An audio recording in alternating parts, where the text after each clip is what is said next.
दुनिया वालों से पूछो कि नवरात्र में कन्या भोज क्यों कराते हो। दुनिया वालों से पूछो कि नवरात्र में बेटियों को क्यों ढूंढने जाते हो। दुनिया वालों से पूछो कि नवरात्र की अष्टमी और नवमी पर कन्या का पूजन क्यों करते हो। क्योंकि दुनिया वालों को यह मालूम पड़ना चाहिए कि देवी भागवत में लिखा है, एक कन्या एक बेटी जब किसी के घर में मुख झूठा करती है, एक बेटी एक कन्या जब किसी के घर में भोजन करती है तो उसके भंडारे कभी खाली नहीं रहते। इसलिए कन्या पूजन किया जाता है, इसलिए बेटी का पूजन किया जाता है। इसलिए देवी भागवत में लिखा है कि नवरात्र में एक दिन, जैसे प्रतिपदा है, पहला दिन है तो एक कन्या का पूजन करो, द्वितीया है तो 2 कन्या का पूजन करो, तृतीया है तो 3 कन्या का पूजन करो, चतुर्थी है तो 4 कन्या का पूजन करो, पंचमी है 5 कन्या का पूजन करो, छठ है 6 कन्या का पूजन करो, सप्तमी है 7 कन्या का पूजन करो, अष्टमी है 8 कन्या का पूजन करो, नवमी है जम के बोलो 9 कन्याओं का पूजन करो। और अगर इस तरह से आप पूजन नहीं कर सकते नवरात्र में तो 9 कन्याओं का पूजन एक साथ या तो अष्टमी के दिन या नवमी के दिन कर दो, या मध्य में बीच में भी आप कर सकते हो एक। पर अगर आपकी कोई कामना है, आपकी कोई इच्छा है, मालूम पड़े, जैसे कई लोग कहते हैं कि हमारी इच्छा है, हमारी वो मकान नहीं बिक रहा, या हमारी वो जमीन नहीं खरीदी जा रही, या हमारी कोई कंपनी नहीं डल रही, या हमारे काम में ये अड़चन आ रही है, तो नवरात्र में 4 नवरात्र में से किसी भी नवरात्र में आप नियम बना लो कि एक कलश की स्थापना कर एक दिन में एक कन्या का पूजन कर उसको भोजन कराना, लाल वस्त्र देना, लाल चुनरी देना, दूसरे दिन में 2 कन्याओं का पूजन कर लाल वस्त्र ओढ़ाना, लाल चुनरी देना, तीसरे दिन में 3, चौथे दिन में 4, 5वें दिन में 5, ऐसे 7-9 दिन तक एक एक कन्याओं के क्रम को बढ़ाते आप उस पूजन का विधान प्रबल कर सकते। क्या मैं नवरात्र में अगर मान लो कोई साधना करना हो तो कौन सी साधना करना चाहिए, हम किसकी आराधना करें, हम 9 दिन तक किसकी साधना करें? तो अगर बन सके तो देवी भागवत में सबसे सुंदर साधना यही है कि हम एक दिन में एक कन्या के चरण धोकर पूजन कर उस कन्या को भोजन कराकर उसका स्मरण करें। हाँ, ये जरूर है अभी कोरोना महामारी चल रही है तो इस नवरात्र में भले ना करें, पर आगे की नवरात्रि में जब नवरात्रि अच्छे रहे, कोरोना से मुक्त रहे, तब आप किसी कन्या को एक दिन में 1, 2 दिन में 2, 3 दिन में 3, 4 दिन में 4, 5 दिन में 5, ऐसे नवरात्रि 4 बार की नवरात्रि आती है, किसी भी नवरात्रि में आप स्मरण कर उसका फल मिलेगा, उसका फल हो। शास्त्र कहता है एक बेटी जब घर में, रसोई घर में एक बेटी जब अपने घर के अंदर बैठकर भोजन करती है तो कहते हैं 1000 अश्वमेध यज्ञ का फल उसे प्रतिदिन प्राप्त होता रहता है, प्रतिदिन। लक्ष्मी जी नार जननी जगदम्बा से प्रार्थना करा करो कि तू मेरे घर में एक बार जरूर आना। माँ, प्रत्येक घर के अंदर एक बेटी का जन्म जरूर होना चाहिए। माँ और बाप को दूसरा जन्म नहीं लेना पड़ेगा, वो भगवान शंकर के धाम में खूब आनंद के साथ कैलाश पर बैकुंठ में स्वर्ग के सिंहासन पर बैठेगा, स्वर्ग सिंहासन। 11 आम के जो पत्ते जिस डाली में लगे होते हैं, वो डाली कोमल सी डाली, 11 टुकड़े महाराज एक कच्चे सूत से लपेटकर 11 बार, उसका भाग जब उसको लपेट लोगे इस तरह से इकट्ठा करके, आगे का जो भाग है 11 बार कच्चा सूत लपेटने के बाद जो भाग पीछे का आगे का कोई भी हो उसको शहद में डुबाकर शिव जी को समर्पित कर दो। किस जगह पर रखना है? अशोक सुंदरी वाली जगह। अशोक सुंदरी की जगह जानते हो आप लोग, पहले भी आपको बताया है, आज फिर आपको वर्णन कर दूं। जैसे ये गोल जलाधारी है, ये शिवलिंग रखा है, ये 2 जहां से पानी बह रहा है बाबा के चरणारविंद, राइट में श्री गणेश जी का स्थान, लेफ्ट में कार्तिकेय का स्थान, बीच में अशोक सुंदरी की जगह। शंकर भगवान की 6 लड़कियां हैं, भगवान शंकर के 13 बच्चे, 13 बच्चों में से 6 लड़कियां, उस 6 लड़कियों में से एक लड़की का स्थान, भगवान शंकर की एक बेटी का स्थान, अशोक सुंदरी का स्थान सामने पद्म पुराण में स्पष्ट किया, ये स्थान अशोक सुंदरी का। शंकर भगवान की जलाधारी में पार्वती जी का हस्तकमल, ऊपर से जो एक एक बूंद पानी गिरता है, ये शंकर भगवान की 5 लड़कियों का स्थान है, जया, विषहरा, सामरीबारी, दौतली और देव। शंकर भगवान की 5 लड़कियां भगवान शंकर के मस्तक पे जल की धार गिरा रही है। बीच में जो अशोक सुंदरी का स्थान है महाराज, उस जगह पर शहद का मुख, जो शहद आपने भिंगोया है, उस शहद का मुख शंकर जी की ओर कर इसी चैत्र के महीने में, इन्हीं नवरात्रि में शंकर भगवान के उस अशोक सुंदरी की जगह पर शहद का भाग शिव जी की ओर रख दें। महाराज, अगर घर में संपदा की कमी हो या कोई पैसा खा गया हो, रुपया नहीं दे रहा हो, पैसा अटक गया हो, तो उस शहद को शिव जी की ओर मुख कर उस आम के पल्लव की जो डंडी है उसको 11 डंडी को वहां रख दीजिए और उससे अपनी कामना कर कर आ जाइए। हो सके उस शहद में से थोड़ा सा शहद किसी रुमाल पर किसी कपड़े में लगाकर उसको रख लीजिए। जिस व्यक्ति से पैसे लेना है, जिस व्यक्ति से पैसे मांग रहे हो, उससे एक बार जाकर मिल लीजिए, एक बार उसको खबर कर दीजिए। बाबा चाहेगा भोलेनाथ तो नवरात्रि में ही पैसा वापिस आ जाएगा, अगर शिव कृपा कर दे। ये बाबा की करुणा।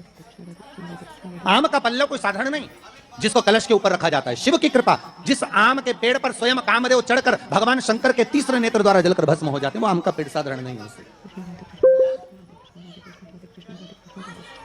सहज नहीं है।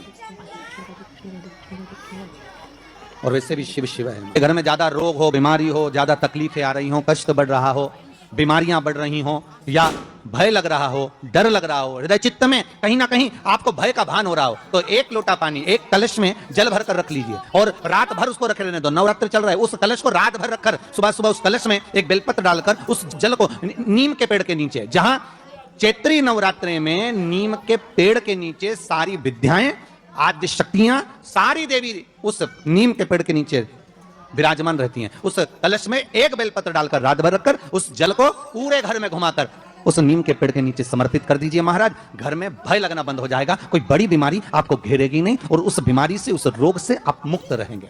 उस बीमारी से, उस रोग से आप मुक्त पाएंगे। वो बीमारी आपको घेर नहीं।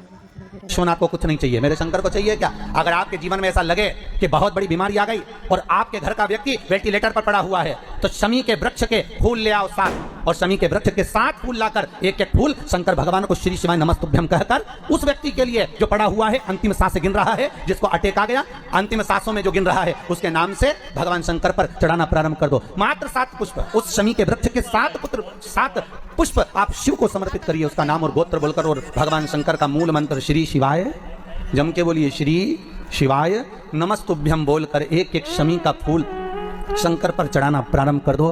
फिर आगे वो विश्वनाथ की मर्जी है, वो प्राण कैसे लेकर वापस आता है, उस काल से छुड़ाकर महाकाल कैसे लाता है, ये वो जाने। आपका फर्ज केवल आप अदा करिए। जब अंत में डॉक्टर भी हार जाते हैं, जब अंत में डॉक्टर भी कह देते हैं कि अब हमारे बस का नहीं है, अब तो उस परमात्मा के हाथ में, मतलब डॉक्टर को भी मालूम है कि एक और डॉक्टर बैठा हुआ है, एक डॉक्टर और है, वो बस वो थोड़ा सा दूर तो रहता है और करीब भी बहुत है। कई लोग कहते हैं गुरुजी वो कैलाश पर रहता है बहुत, तो उनको बुलाएंगे तो आएंगे। हमने कहा कैलाश पर तो रहता ही नहीं है, जहाँ भक्त है वहाँ भगवान, वो दूर तो रहता ही नहीं। आप तो बस केवल उसको बुलाने का प्रयास करिए, आप दिल से बस उसको हाजिर, वो दिल से बुलाओ तो उसको।